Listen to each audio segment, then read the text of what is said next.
السلام عليكم ورحمة الله وبركاته. ازيكم عاملين ايه؟ يا رب يكون صباحكم مشرق مليء بالمحبة والسلام. النهاردة هنتكلم عن الحب الحقيقي. الحب الحقيقي اللي بيعيش بجد، اللي هو بيعلمنا نسامح بينسينا امبارح، اللي هو بتاع محمد فؤاد. يا ترى ايه هو الحب الحقيقي فعلا؟ وهل الحب اللي بنحب في حب فيك وفي حب مش حقيقي وحب حقيقي ولا لا؟ طيب، اغلب الناس في العادي جدا بيجي بيحب بالشكل ده. بيشوف حد بيحسله مشاعر راحة وبينجذب له. كويس. ولما بينجذب له بيحس ان هو مرتاح له، بيحس كده كأنه عارفه من زمان ومرتاح له. فبيقرر بوعي منه بقى او بدون وعي منه ان خلاص الشخص ده ارتبط بيه. وبتبقى فترة الارتباط الاولانية دي فترة جميلة جدا، والانسان بيبقى حاسس بسعادة فيها، صح؟ بس مع الاختلافات، مع الدخول في الاختلاط بوعي الانسان وافكار الانسان ونوايا الانسان اللي قدامي، زي مثلا الاهتمامات. تلاقي الراجل بيحب الرياضة، بيحب الكورة، الست بتحب الفن، بتحب الافلام، بتحب الموسيقى.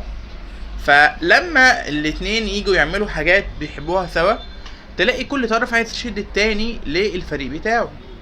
زي الافكار و ادراكي للشيء. ادراك الست للحب مثلا، اللي انت تجيب لها حته شوكولاته، تقول لها كلام حلو، تفاجئها بمفاجآت هي تحبها، تجيب لها اكسسوارز. تمام.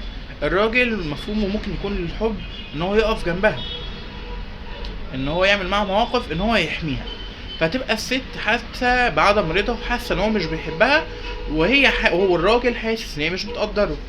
طب ده كله بيحصل ليه؟ وهل التقدير بس والاهتمام بس ده حب؟ بصوا يا جماعة، زي ما اي حاجة في الكون مكونة من افكار ومشاعر، تمام، الحب برضو مكون من افكار ومشاعر. والافكار في المقام الاول المسجلة عندنا، اللي بتخلينا نحس بالانجذاب ناحية حد وحد لأ، نحس ب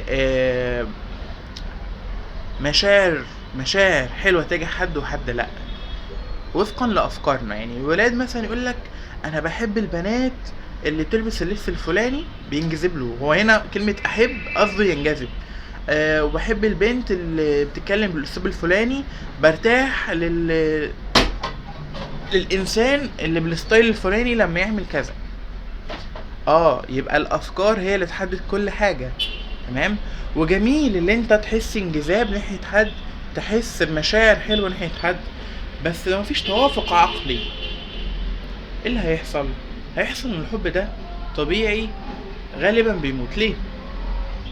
لما تيجي انت تخش معايا في نقاش او خلاف، تحتك بايه؟ بافكاري وقناعاتي، مش كده؟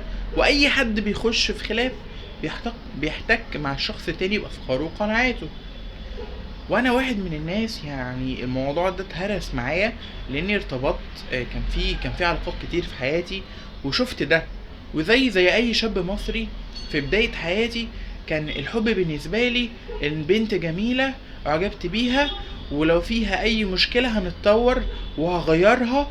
والحب بيقدر يعمل معجزات وبيقدر يغير وبيعمل. بس هي المشكلة في ايه؟ لو مفيش توافق فكري، المشاعر والانجذاب بيروحوا من بعض فترة. ليه؟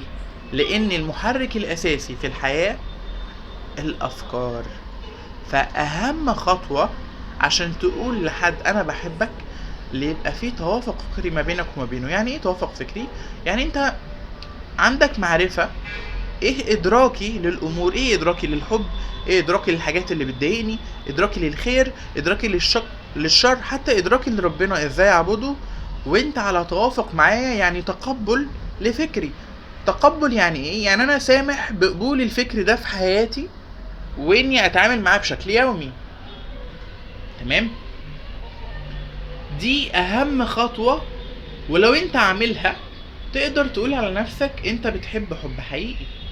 لكن لو انت بتحب جسم فلان او منجذب لفلان وحاسس بالارتياح ناحية فلان، بس مش قابل افكاره، مش قابل ان هو يتصرف كذا، ما عندكش قبول لافكاره، ما عندكش تقبل لشخصيته وعايز وداخل في صراع في العلاقة دي، عبارة عن صراع اللي مين هيغير التاني يخليه زيه، اللي بيحصل الحب ده لازم بيموت.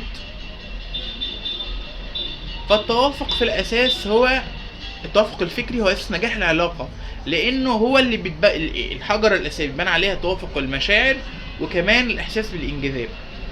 طيب يعني انا مثلا كلكم عارفين ان انا متزوج، لو كنت داخل لوحدي في علاقة، والمعلومة دي هامة، لو كنت داخل لوحدي في العلاقة اللي انا دخلتها دي ومقرر لوحدي،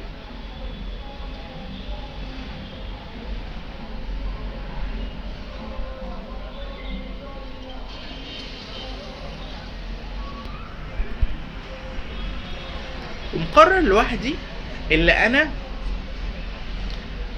اعبد ربنا في العلاقة دي، واخد القرار لوحدي، هعبد انا بس ربنا في العلاقة دي وانا داخل ومقبل على العلاقة، والطرف التاني مش متوافق معايا في الفكرة دي، بمعنى ان هو مش شايف ان العلاقة المفروض تيجي احنا بنساعد بعض عشان نتطور اكتر، عشان نعرف ربنا اكتر وهكذا، وداخل بفكر التقليدي اللي انا انت هتديني الامان كمصدر الامان وانا هديك المحبة، انت هتديني الفلوس مثلا وانا هعمل لك شغل البيت، فالعلاقة هنا قايمة اللي احنا مصادر لاشياء لبعض. كويس. لو انا لوحدي كانت العلاقة دي هتبقى اصعب كتير، لان من وجه الافكار دي والنية دي بيتبعها فكر اللي انا من حقي ولازم في اي وقت تتقبلني وتحتويني. شوفوا الفكرة دي بيترتب عليها الفكر اللي احنا قلناه، من حقي في اي وقت اللي انا اقولك قومي نجري اعملي لي الاكل. فبقت ايه؟ فبقت عبارة علاقة حرب حقوق، حرب اللي انت لازم تعملي كذا، لازم تسوي كذا.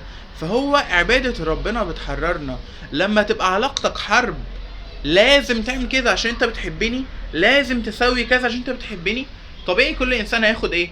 هياخد وضع المحارب، يمسك الدرع بتاعه ويقف ومع الرمح بتاعه، لا ده انت اللي ما عملتش، لا ده انت اللي ما سويتش، لا ده انت الفلان. فايه؟ هيبقى في نفور فكري، وطبيعي طالما في نفور فكري يبقى فيه نفور عاطفي، ويبقى كمان حتى لو هي ملكة جمال الكون وهو اوسم راجل في الدنيا فيه نفور جسدي. تصوروا ليه؟ يبقى انا لما بقوله هنا التوافق الفكري بترتب عليه بعد كده. لو مفيش توافق فكري، واحد حاسس ان الفلوس اهم حاجة في الدنيا، واحد حاسس ان اهم حاجة في الدنيا الانسان يتطور، داخلين يتجوزوا بعض، طبعا يحصل مشاكل كتير. ما بقولش العلاقة لازم تفشل، لا خالص، في حيثيات وحاجات تانية كتير بتحكم الموضوع ده، بس الحب الحقيقي بجد اللي مبني على التوافق الفكري والانسجام العاطفي والانجذاب مع بعض. من غير التوافق الفكري بالذات الحب ده ما بيبقاش حقيقي، لانه بيتهد مع المشاكل اللي بتحصل في الاول. ربنا يرزقكم يا رب المحبة والانسجام، واللي انتم تتزوجوا ويرزق انفسكم وتعيشوا معاه المودة والسلام، ويرزقكم من الذرية الصالحة يا رب. محبة وسلام لأرواحكم.